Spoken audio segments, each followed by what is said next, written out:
Hello বন্ধুরা, আজকের গল্প হলো দৈত্যরূপী রাজপুত্র। এটি হলো সদাগর রমেশের বাড়ি।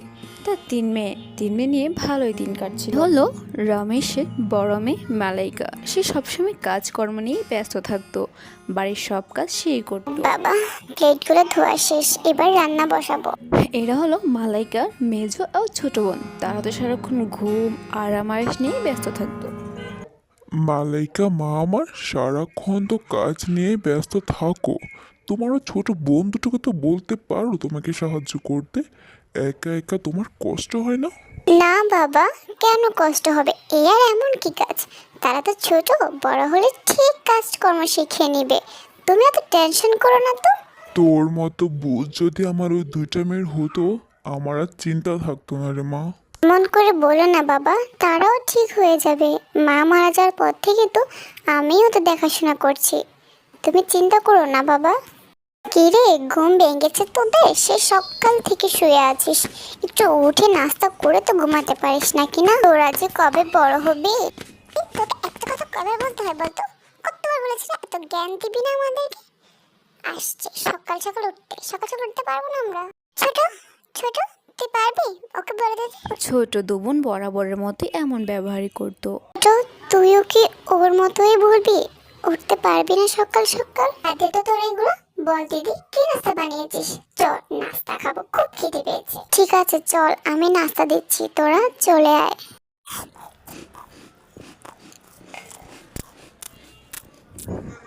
শুনো মেয়েরা, বাবা যাচ্ছি বাবার মার্কেট দেখতে। ফেরার সময় তোমাদের কার জন্য কি আনবো বলো তো এক এক করে। বাবা, তুমি আমার জন্য মজার মজার খাবার এনো। দামি দামি সব খাবার আমার জন্য নিয়ে আসবে, বুঝলি বাবা? ঠিক আছে মা, নিয়ে আসবো। এবার মেজো মেয়ে তুমি বলো তো তোমার কি লাগবে। আমার জন্য আমার জন্য অনেক দামি ড্রেস আর কিছু কসমেটিক নিয়ে আসবা, বুঝছো বাবা? ঠিক আছে, এবার আমার বড় মেয়ে তুমি বলো তো তোমার কি লাগবে, তোমার জন্য কি আনবো বাবা। না বাবা, আমার কোনো খাবার, দামি পোশাক, দামি কসমেটিক এগুলো কিচ্ছু চাই না। আমি চাই তুমি সুস্থভাবে ভালোভাবে বাড়িতে আবার ফিরে আসো। আমি এটাই চাই বাবা। আমি জানতাম রে মা তুই এসবই বলবি, কিন্তু না, আজকে তো কিছু একটা চাইতেই হবে। বল মা কি আনবো তোর জন্য। ঠিক আছে বাবা, তাহলে তুমি আমার জন্য একটি গোলাপ গাছ এনো। আমার খুব ভালো লাগে গোলাপ গাছ। বাবা গিয়েছে যে তো অনেকক্ষণ হয়ে গেল, এখন একটা কলও করলো না। খুব চিন্তা হচ্ছে বাবার জন্য। আচ্ছা যাই গিয়ে বোনদের খাবার দিয়ে আসি। হায় হায়, এ আমার কি হয়ে গেল গো, আমার দোকান তো পুড়ে গেল গো। হায় হায়, আমার সব জ্বলে পুড়ে শেষ হয়ে গেল। আমার এতদিনের পরিশ্রম এক নিমিষে শেষ হয়ে গেল। দাদা, যা হবার তা তো হয়ে গেছে, এখন আর কি করবেন দাদা, বাড়ি ফিরে যান। এরপর রমেশ আস্তে আস্তে বাড়ির দিকে রওনা হলো, কিন্তু তার মনে অনেক দুঃখ ছিল। সে সর্বহারা হয়ে গেছে। এগুলো চিন্তা করতে করতে সে কখন যে পথ হারিয়ে জঙ্গলে প্রবেশ করে সে বুঝতেই পারে না। সে হাঁটতে হাঁটতে জঙ্গলের খুব গভীরে যায় আর দেখতে পায় অনেক বিশাল একটি রাজপ্রাসাদ। এ আমি কোথায় এসে পড়লাম? এ তো একটি রাজপ্রাসাদ। ওদিক দিয়ে তো আমার খুব ক্লান্ত লাগছে আর খুব খিদেও পেয়েছে। আচ্ছা ভিতরে গিয়ে দেখি। আরে বাপরে, এত বড় হলঘর, কিন্তু কাউকে তো দেখছি না আশেপাশে। কেউ আছো? কেউ শুনছো? রমেশ অনেকক্ষণ ডাকাডাকি করলো, কিন্তু তাও কাউকে দেখতে পেল না। এরপর সে উপরে উঠলো, ভাবলো উপরে কেউ আছে কিনা। উপরে উঠতেই রমেশ তো অবাক, দেখে একটি টেবিলে নানা রকমের দামি দামি ফ্রুট সব সাজানো। সে খুবই ক্ষুধার্ত ছিল, তাই কিছু না ভেবেই খাবারগুলো খেতে লাগলো। আর কিছু না ভেবেই এক এক করে সব খাবারই খেয়ে শেষ করে ফেললো। রমেশ খুবই ক্লান্ত ছিল। সে খাবার দাবার পরে একটি রুম দেখে শুয়ে ঘুমিয়ে পড়ল।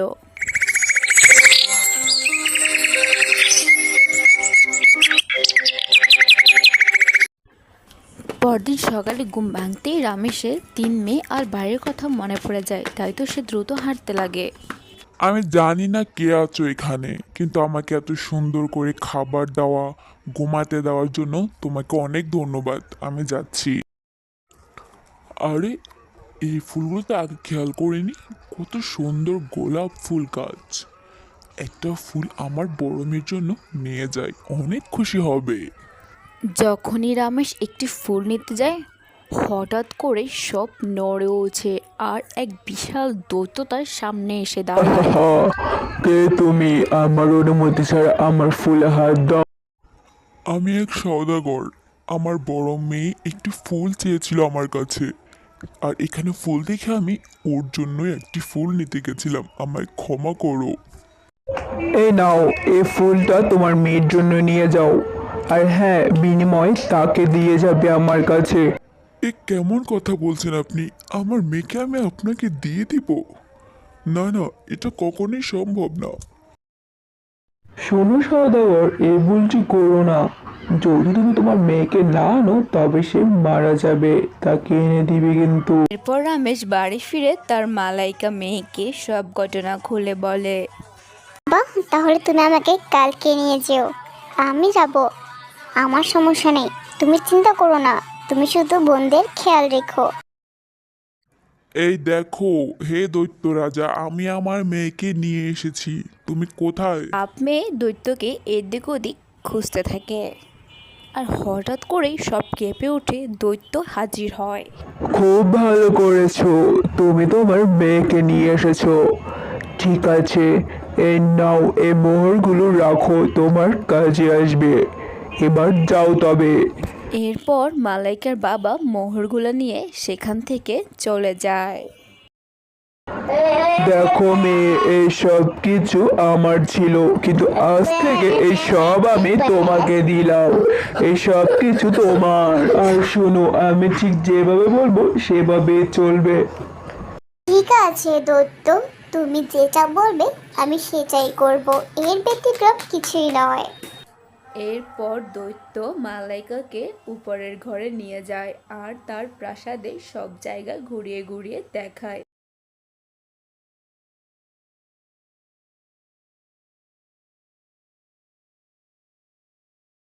দৈত্য মালাইকাকে টেবিল ভর্তি নানা রকমের সুস্বাদু খাবার দিয়ে দেয় তাকে খাওয়ার জন্য।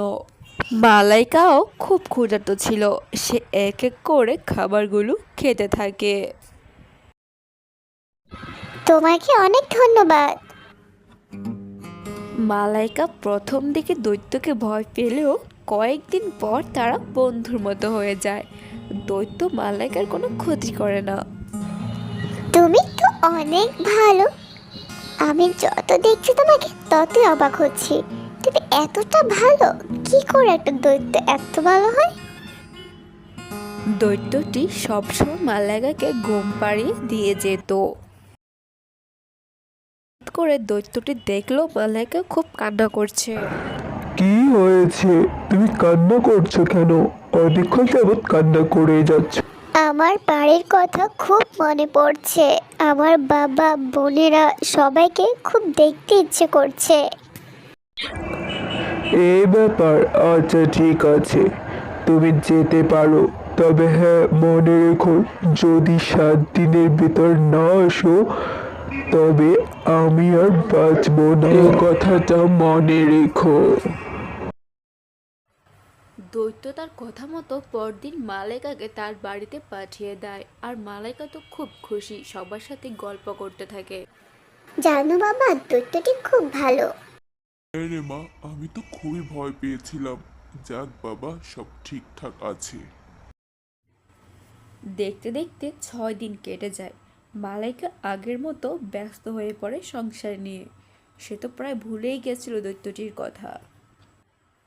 সপ্তম দিন রাতে সে যখন ঘুমুচ্ছিল, হঠাৎ তার মনে হচ্ছিল তাকে কেউ ডাকছে। মালাইকা, মালাইকা, তুমি কোথায়? আমাকে বাঁচাও। মালাইকার মনে পড়ে যায় দৈত্যর কথা।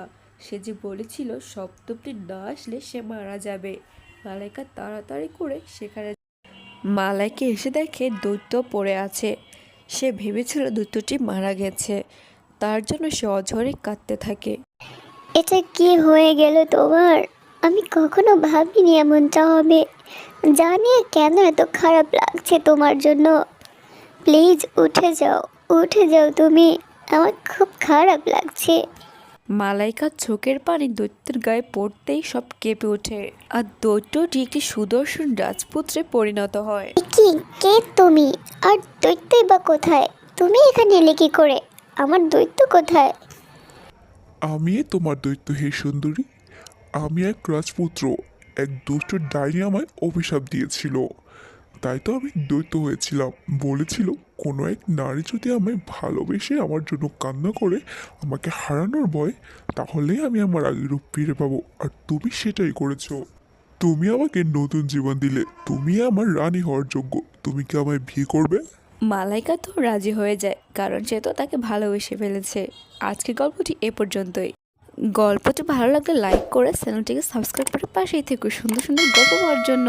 আল্লাহ হাফেজ।